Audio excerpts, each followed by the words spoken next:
Merci les musiciens, bonjour, bonjour à vous qui nous rejoignez sur le net, Dieu vous bénisse.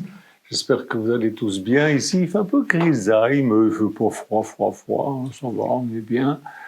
Notre chien est rentré de chez le vétérinaire, il commence à remanger un peu, à boire. C'est pas encore la grande forme, mais merci pour vos prières. Que Dieu le bénisse. On aime bien notre chien. Je voudrais qu'on fasse une lecture dans Éphésiens chapitre 4, verset 25.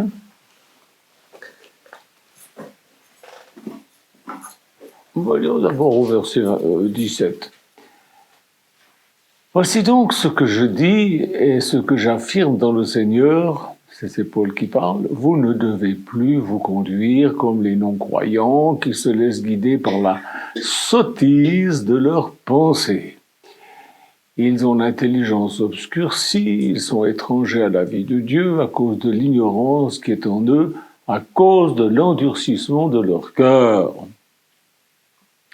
Ils ont perdu tout sens moral et se sont livrés à la débauche pour commettre avec avidité toutes sortes d'impuretés. Mais vous, c'est pas ainsi que vous avez appris à connaître Christ, si du moins c'est lui que vous avez écouté, et si c'est en lui que vous avez été enseigné conformément à la vérité qui est en Jésus. On vous a enseigné à vous débarrasser du vieil homme qui correspond à votre ancienne manière de vivre et se détruit sous l'effet de ses désirs trompeurs, à vous laisser renouveler par l'esprit de votre intelligence et à vous revêtir de l'homme nouveau créé selon Dieu, dans la justice et la sainteté que produit la vérité. La vérité produit la justice et la sainteté. C'est pourquoi, vous débarrassant du mensonge, dites à chacun la vérité à votre prochain, car nous sommes membres les uns des autres. Amen. Alors, se dire la vérité, c'est pas se balancer des vacheries dans la tronche, c'est selon le Seigneur. Hein. C'est dire la vérité selon le Seigneur. Ça, c'est certain. Voilà, que Dieu bénisse cette parole. Ce matin, je vais aller un peu plus loin. Ce qu'on appelle le monde, l'apôtre Paul dit qu'il est stupide. La stupidité due à l'ignorance, due à l'endurcissement de leur cœur. Voilà. Alors eux, ils disent qu'on est idiots, mais bon, la Bible dit que c'est eux les idiots. Le monde, c'est-à-dire le système de ce monde, athée, ou religieux même d'ailleurs, sont basés sur des mensonges. Et sont tous en pleine décadence. Tout ce monde est face au déluge du feu qui est annoncé par Dieu. On trouve ça dans 1 Pierre 3, 5, 7. Non, c'est 2 Pierre 3, 5, 7 où il est dit ils veulent ignorer, donc les gens de ce monde, dans ce système si merveilleux, d'idiots, ils veulent ignorer que des cieux ont existé autrefois par la parole de Dieu, ainsi qu'une terre tirée des eaux et au milieu d'elle. Ils oublient volontairement que le monde d'alors a disparu de la même manière, submergé par l'eau, c'est le déluge. Or, par la parole de Dieu, le ciel et la terre actuels sont gardés pour le feu, réservés pour le jour du jugement et la perdition des hommes impies. Alors évidemment, on pourrait dire, oui, on a tout le feu qu'il faut pour se détruire nous-mêmes, avec les bombes atomiques et toutes ces choses, mais Dieu fera autrement. Il a pas besoin. Bien sûr qu'il y aura des bombes atomiques qui vont péter à gauche, à droite. Les gens sont complètement dingos, nous conduisent à la guerre. J'ai vu que maintenant, même les hommes de 65 ans vont devoir partir en Ukraine ou au Groenland. Intelligent. Ah, mon Dieu.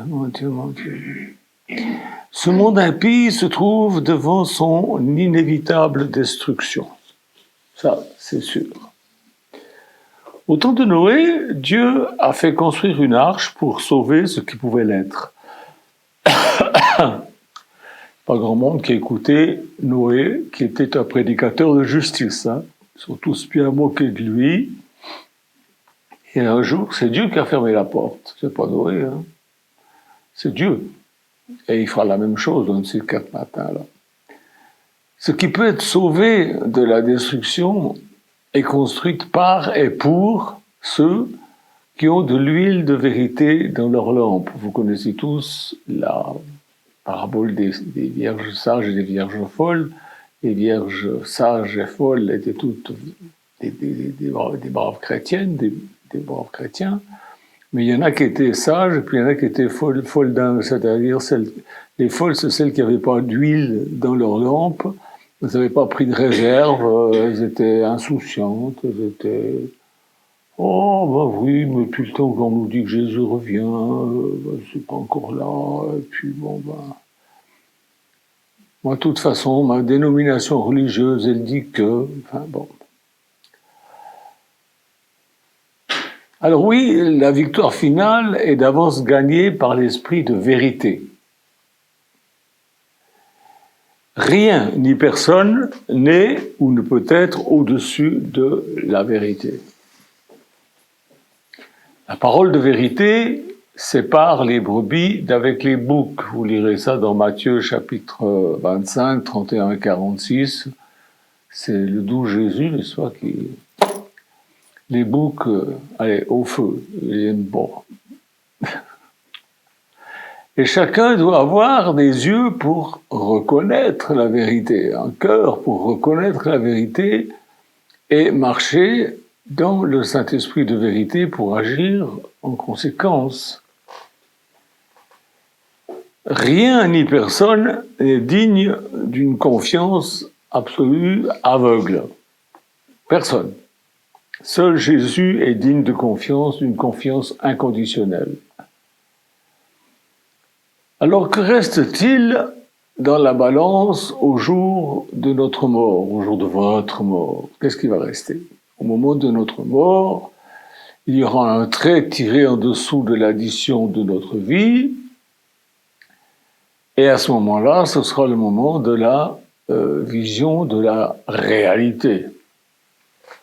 Les illusions s'évanouiront, le mensonge, l'ego, les pensées mondaines, la popularité, la religion, le monde, les autres, le qu'en dira-t-on, les sentiments, les envies, tout ça n'existera plus. Au moment de notre mort, nous nous trouverons face avec la vérité.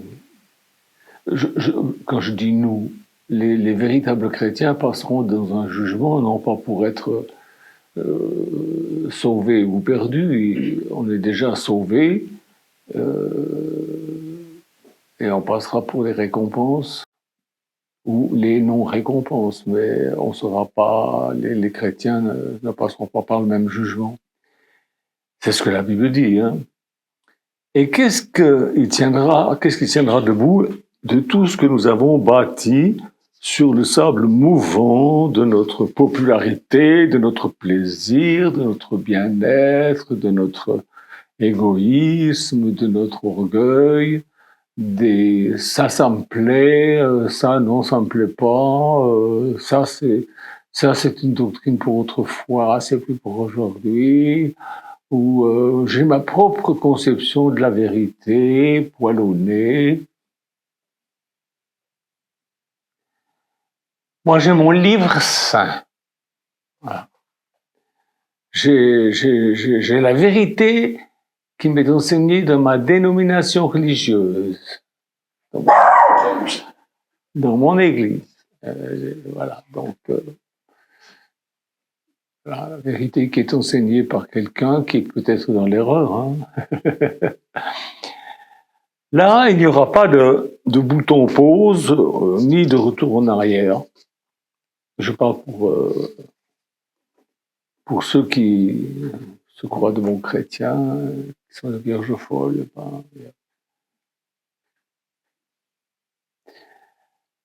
Pas de purgatoire. Est-ce que vous savez que le purgatoire a été officialisé en 1274 au Concile de Lyon? Avant, il n'y en avait pas. Hein, c'est un peu comme la loi de la gravité. C'est qui a inventé la loi de la gravité? Je sais plus. Newton. Hein? Newton.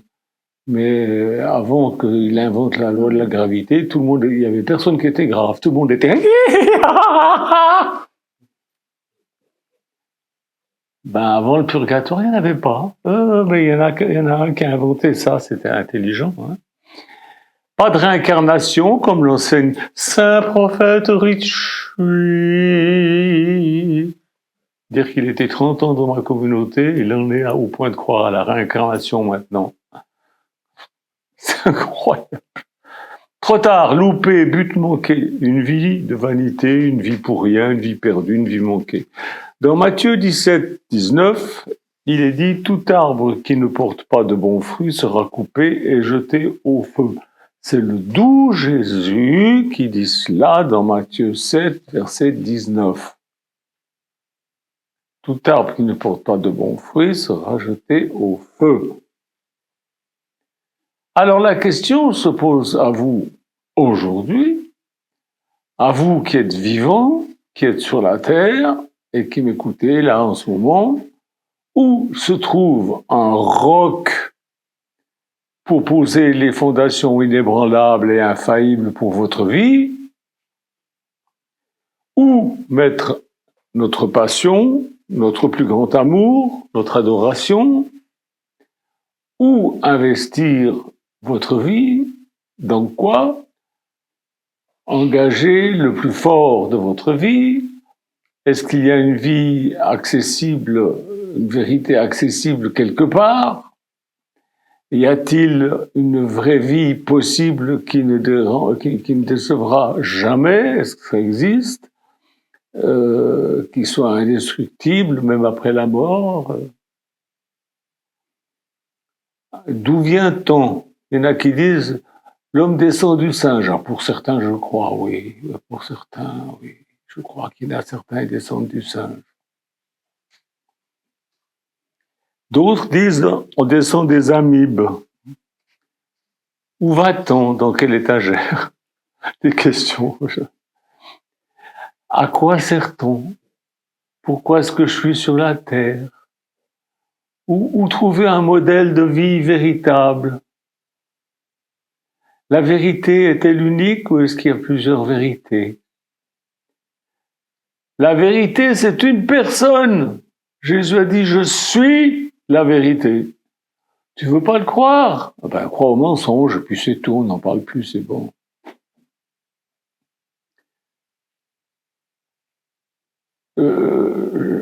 La vérité est une personne, mais c'est pas moi, hein, c'est Jésus, la vérité, c'est pas moi.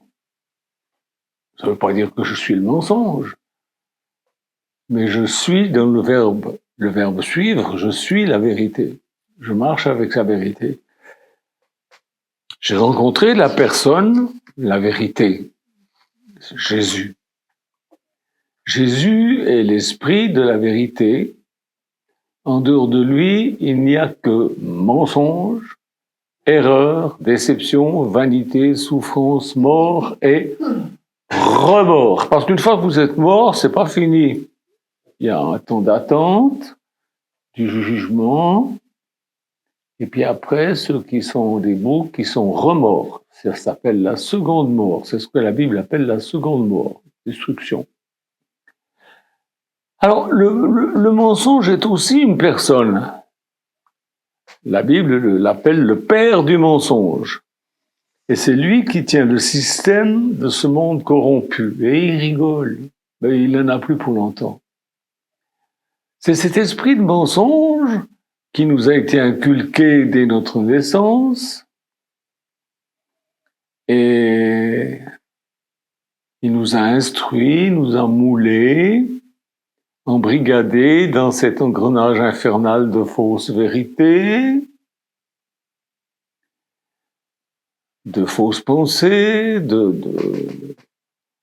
mauvaises convoitises, de vie vaine. Qui est derrière ce qui est appelé le système, cette gigantesque pieuvre, ce monstre, cette monstrueuse bête qui est en train inexorablement d'entraîner le monde vers la destruction? Est-ce que nous qui croyons en Jésus-Christ, nous sommes condamnés à collaborer à l'œuvre de ce système? Non!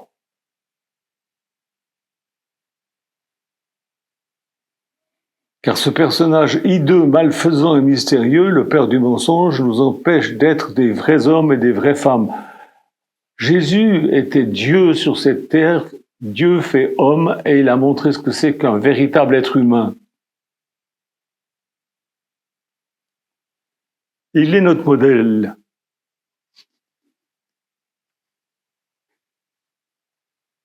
Nous devons être à l'image de notre vrai Père qui est l'Esprit de vérité, Jésus. Alors ne marchons pas dans les combines du Père du mensonge, rejetons-le et rejetons ses combines. Notre passion, notre amour de la vérité de Jésus doit remettre en question notre culture, notre religion, nos pensées, nos croyances, nos actes, en fait, notre vie tout entière.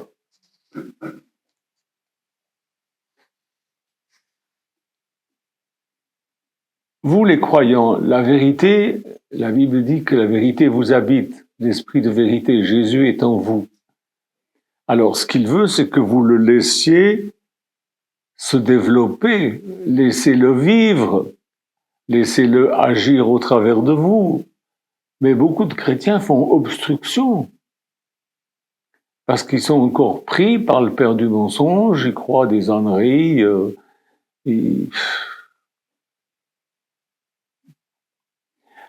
La Bible nous dit que la terre tout entière, la nature entière, attend que les fils de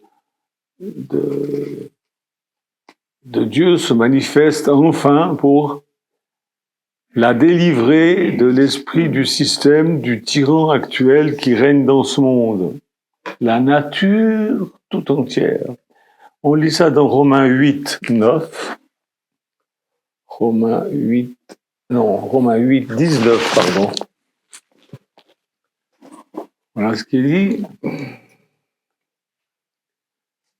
La création attend avec un ardent désir la révélation des fils de Dieu. Regardez autour de vous, les arbres, le ciel, les étoiles, la mer, les champs, les animaux, ils attendent. Avec un ardent désir la révélation des fils de Dieu. Ils ne se révèlent pas, ils restent tranquilles. Ils ne font rien, ils roupillent. C'est ce que la Bible dit, hein. Ils roupillent. Ils dorment. Les vierges sages et les vierges folles dorment. Moi, je veux pas être une vierge sage. Je veux être la voix qui crie « l'époux vient ». Et les autres, ils roupillent. En effet, la création a été soumise à l'inconsistance, non de son propre gré, mais à cause de celui qui l'y a soumise. Toutefois, elle a l'espérance d'être elle aussi libérée de l'esclavage de la corruption pour prendre part à la glorieuse liberté des enfants de Dieu. Or, nous savons que jusqu'à maintenant, la création tout entière soupire et souffre les douleurs de l'accouchement. C'est pour ça que vous voyez toutes ces horreurs qui se passent dans la nature. On dit, oh, qu'est-ce qui se passe? C'est le réchauffement climatique. Je me rappelle, il y a quelques années, on disait, c'est à cause des vaches qui pètent. Intelligent, hein? La Bible a raison de dire que la race humaine est intelligente.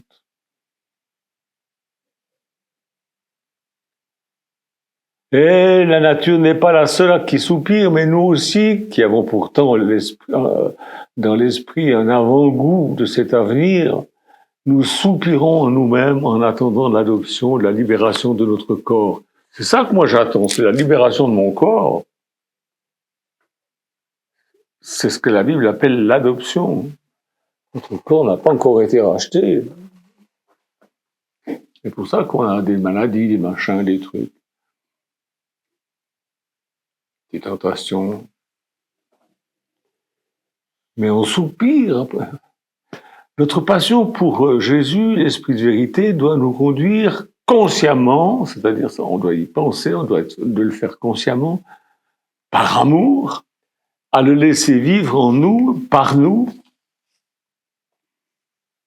Quand ça arrive à quelqu'un, il devient un seul et même esprit avec Jésus. Ça, c'est écrit dans 1 Corinthiens 6, 17. Vous voulez pas me croire? Allez le lire. Vous voulez pas le lire? Tant pis pour vous. L'esprit de vérité nous conduit dans toute la vérité. Ça, c'est écrit dans Jean 16, 13. Allez le lire. Vous connaîtrez la vérité vous affranchira. Jean 8, 32. De quoi? Du père du mensonge et de tout son système. Jésus a dit, quiconque est de la vérité, écoute ma voix. Jean 18, 37. La vérité nous rend libres de quoi? Eh bien, de l'esprit du mensonge. Le monde, le système, pour mieux tenir en bride la populace, utilise la peur. Il décrète l'état d'urgence. On est en guerre.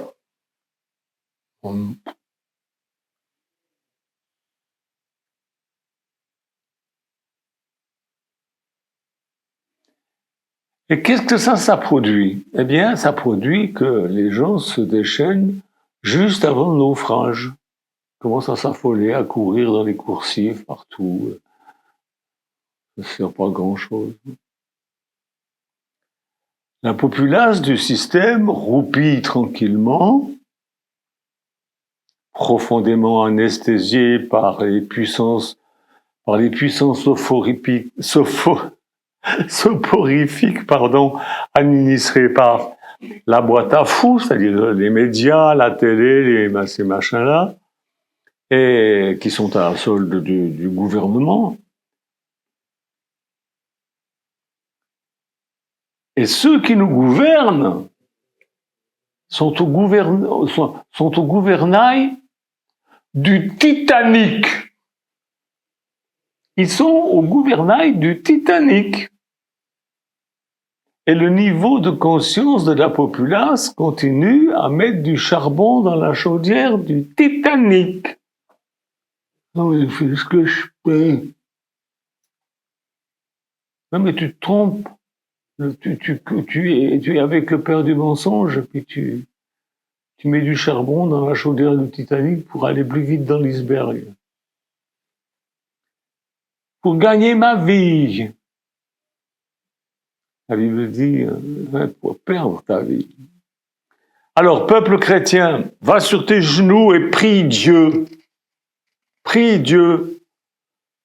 Sors de ce système. Sors de ces religions corrompues qui te flattent. N'écoute pas les bavardages des médias. Lis ta Bible. La Bible nous dit ce qui se passe et ce qui va arriver. Nous, on sait. On sait ce qui va arriver. Je vous le dirai pas. C'est qu'à aller chercher vous-même.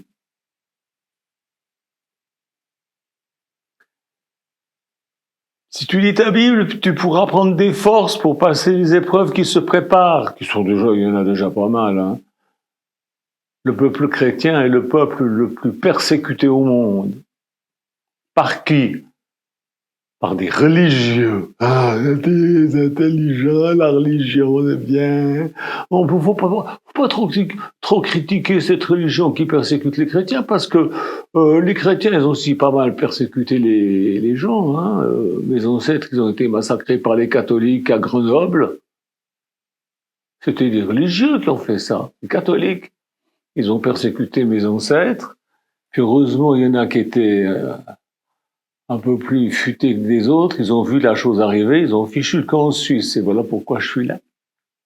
Voilà pourquoi je suis vivant, parce que j'ai eu des ancêtres qui ont été reçus dans un beau village qui s'appelle Saint-Saphorin, au bord du lac Léman.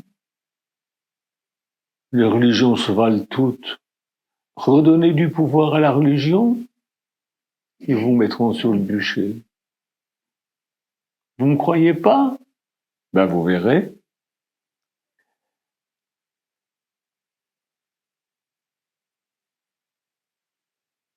Mais si tu lis la parole de Dieu, la Bible, tu prendras des forces pour passer les épreuves qui sont là, qui se préparent, et tu échapperas à la colère de Dieu qui va bientôt dire « C'est assez !»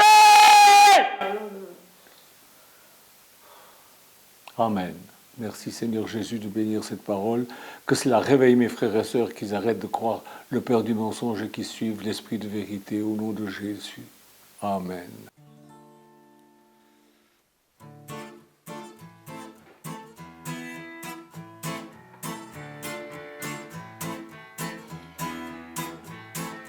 Emmène-moi, Dieu éternel, emmène-moi avec toi dans le ciel. Emmène-moi, Dieu éternel, emmène-moi avec toi dans le ciel. Nous régnerons pour toujours, nous régnerons pour de bon. Nous vivrons aussi longtemps que ton amour infiniment grand.